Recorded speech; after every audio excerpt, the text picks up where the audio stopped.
particularly the poor, women, children, the potential dangerous consequences of climate change, such as rising seas, changing landscapes, increasing frequency and or severity of droughts, fires, floods, the need for including disaster risk reduction. And we have a number of, on section 3 would be the definition of terms, the definition of adaptation. I hope everybody will be given a copy of this bill. Is available on the internet. Adaptive capacity, anthropogenic causes. During the Bicameral Conference Committee, there was a lively discussion on the word anthropogenic.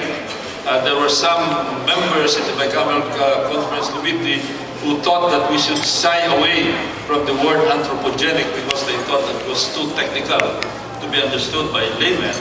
But then, of course, I told them that anthropogenic is already a buzzword as far as climate change is concerned. And therefore, since the Climate Change Act is a very technical act, we should incorporate the word anthropogenic in the bill. And therefore, we have these anthropogenic causes, meaning resulting from human activities or produced by human beings.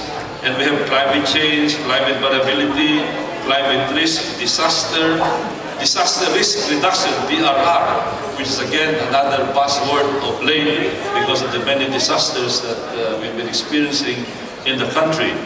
And gender mainstreaming was also introduced.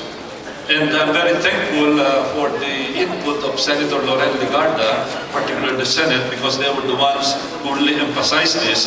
It refers to the strategy for making women's as well as men's concerns and experiences an integral dimension of the design, implementation, monitoring, and evaluation of policies and programs in all political, economic, societal spheres, so that women and men benefit equally and inequality is not perpetuated.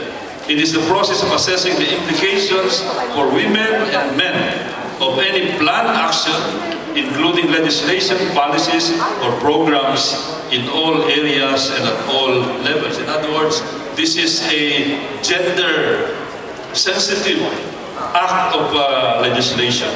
And then we have global warming, which a lot of people interchange with the term climate change. Technically, if we are using this in layman's term, it can be interchanged. But there are technical and scientific definitions that would distinguish climate change with global warming. Global warming refers to the increase in the average temperature of the Earth's near surface air in oceans that is associated with the increased concentration of greenhouse gases in the atmosphere. And then we have the greenhouse effect, the greenhouse gases like CO2, methane, nitrous oxide, hydrofluorocarbons, etc., etc. Mainstreaming mitigation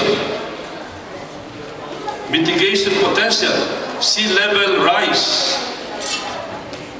And later on, I'll be talking about mitigation as contrasted with adaptation, vulnerability. And of course, one of the main products of the Climate Change Act on Section 4 is the creation of the Climate Change Commission. It establishes the Climate Change Commission, and the Commission shall be an independent, autonomous body and shall have the same status as that of a national government agency. It shall be attached to the office of the President.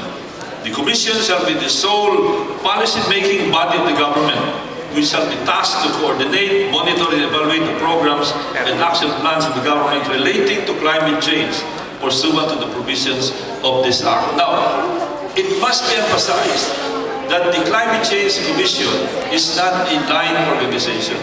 It is not going to be an implementing agency. It will be an agency that will serve as a forum for debate.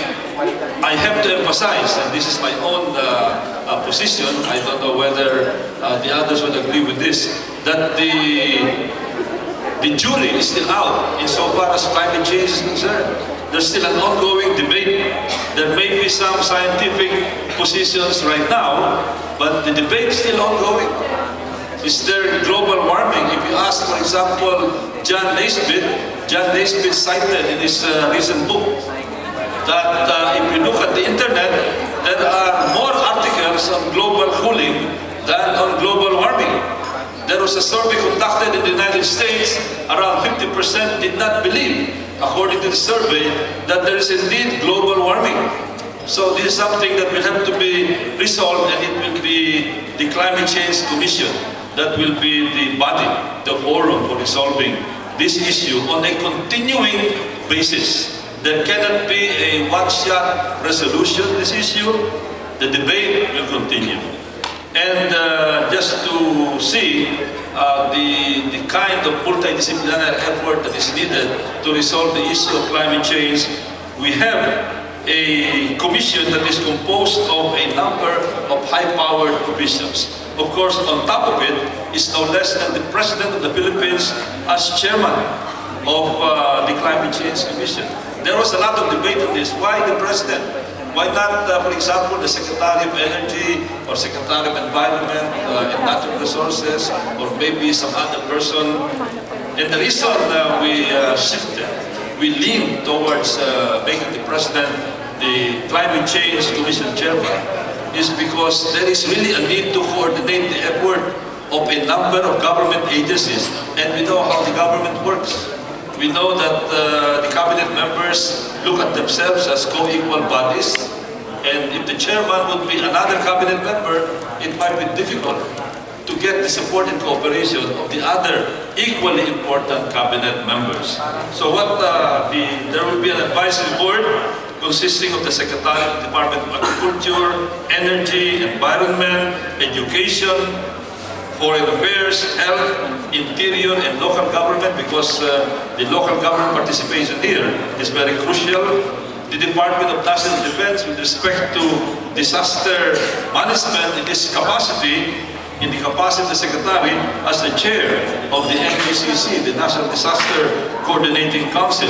There's also the Department of Public Works and Highways, and he will be very important with respect to adaptation. The Department of Science and Technology. In my participation in the budget of the various departments, the hearings we were conducting, I was surprised to find out that the Department of Science and Technology has a different opinion on climate change, different from the opinion of the Department of Environment and Natural Resources, and more different than the opinion of the Department of Energy. So as I said, there is really an ongoing lively debate, and the Climate Change Commission is going to be there. There is the Department of Social Welfare and Development, of course, for the disaster